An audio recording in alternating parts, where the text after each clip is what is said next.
Cuando el lavarropa empieza a hacer ruido como turbina de avión, cualquier lavarropa, más si es frontal, cualquiera, tanto superior como frontal, hay que pararlo porque te está avisando de algo. Mirá lo que es este retén.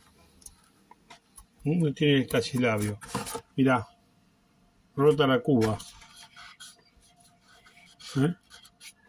Rota la cuba.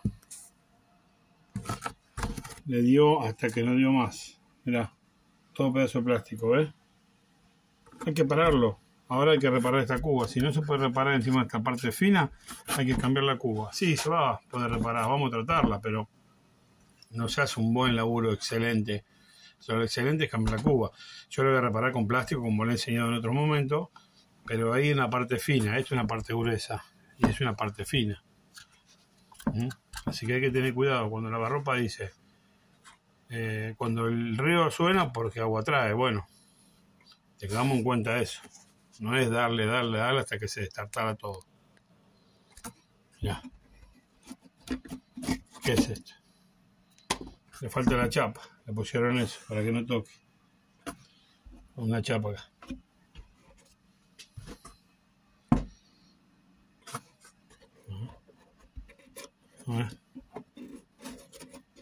Sí me hicieron cualquier trabajo. Esto no sé qué.